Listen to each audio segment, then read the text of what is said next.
Speech off. Hey guys, this is Jordan Matney with the Blind Pro here, and this is hashtag what anime taught me about writing. Um, well,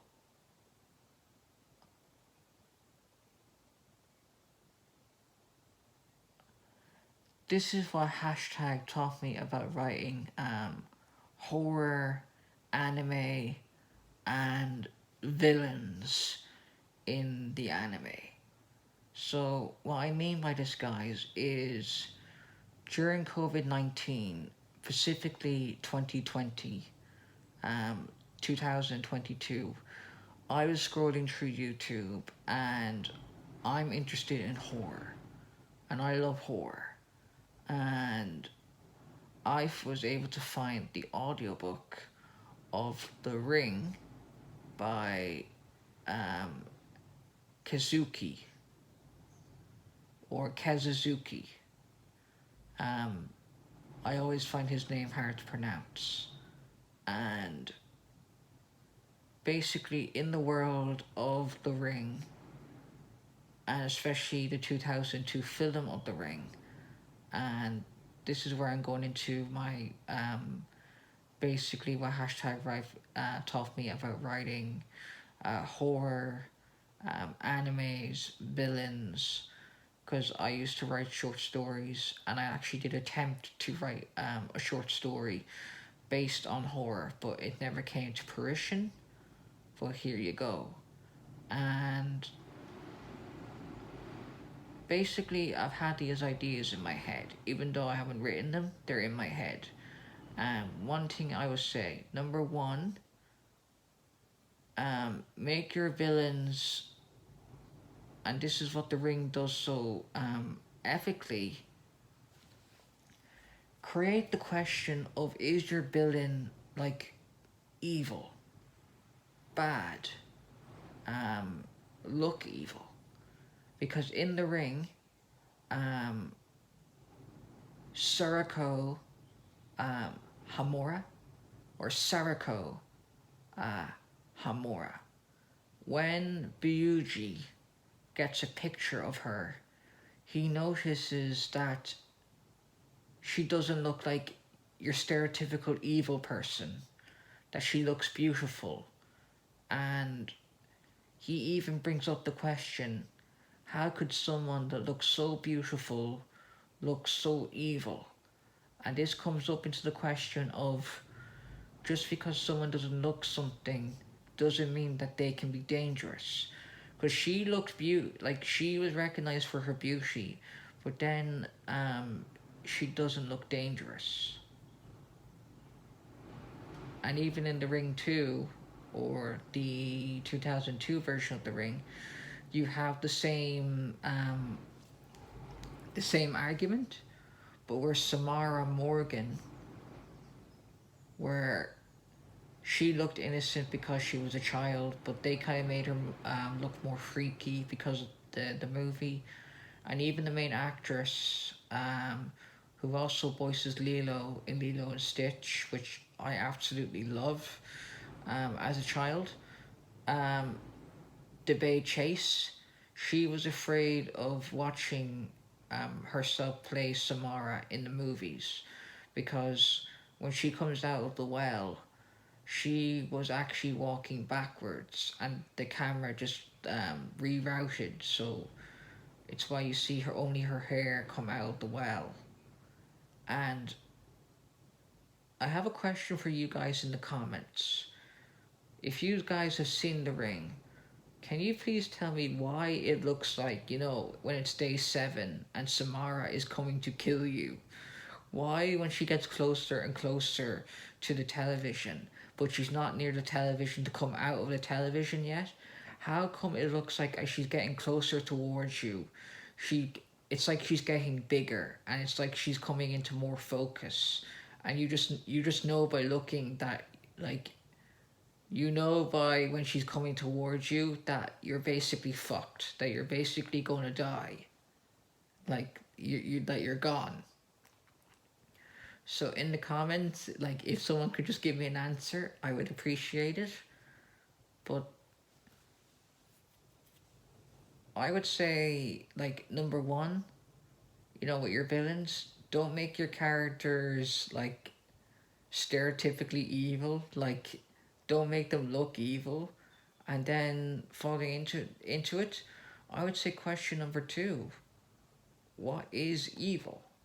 I would even write that in the story, like why your character becomes evil, why they are perceived as evil. Because in the ring, she becomes evil because of an event where her mother, who was meant to be a psychic and who was put under pressure to roll a dice, because as a psychic, if you're put under any like physical pressure, and she was, to prove that she was a psychic, um, any form of physical pressure will not make the task go as efficiently as it should. And because of that, she was perceived as a liar, she was perceived as a fraud, and it's why in the Ring book, Sarako's mother basically throws herself into a volcano and kills herself. And that's what basically happens.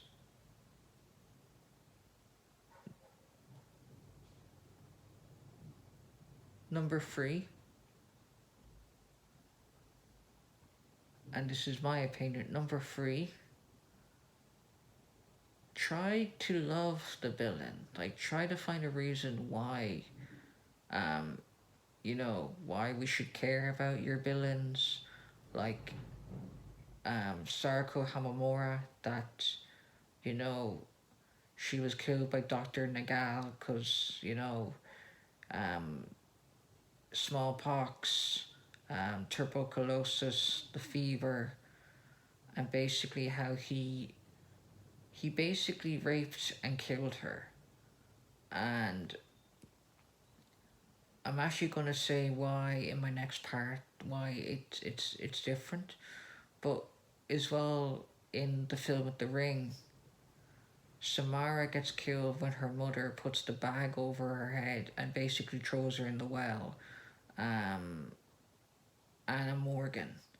And basically, Samara, for 7 days, how she crawls up the well, she breaks her fingernails, they're just rotted, they're broken, and basically, she loses the will to live.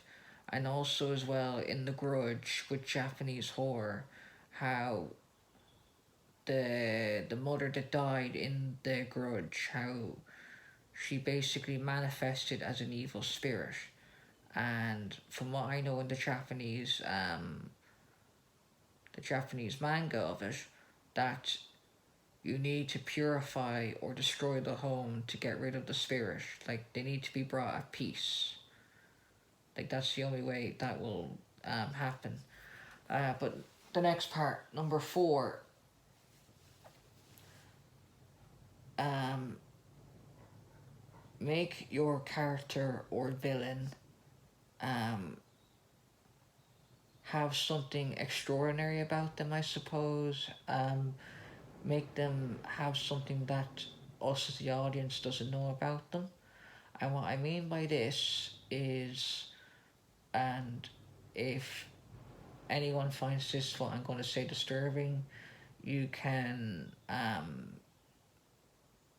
stop watching if you want, but this is one thing I'm going to be talking about. With Sarako, it's revealed that even though she's born female, that her genitalia, and especially like, her lady parts, the vagina, that sort of thing, um, it's revealed that she was actually born with a male penis and male genitalia. And Byuji telling Azukawa before all of this, you remember when the universe was like just one entity, where there was no good or evil, where there was no um, separation. Everything was just one unit. And even The Ring, the film, you didn't have that. and the argument was made that Samara was evil to begin with. But I argue it was the way that her mother Evelyn was treated in the Ring Free was the whole reason why she was born evil. And as well with other characters, apart from the Ring, they always have an interesting backstory, like Sauron making the ring out of malice in Lord of the Rings, Voldemort being born without love because he can't feel the perception of love, we are told. And even in Star Wars with Darth Vader, how he lets his attachments get to him, and it's why he carried out Operation Nightfall and Order 66. And just, you know, and I'd say number 5, why your villain or protagonist or character is doing what they're doing. Like, for her, Sarako, she wants to get revenge on the people that did this to her, her mother, her father, which was the media, which, you know, um, was not a good thing to do. Um, Samara, it was those that watched the tape and that didn't care, or her perception of that they didn't care enough to make a copy of the tape, and she's willing to just ruin their lives for the sake of ruining their lives.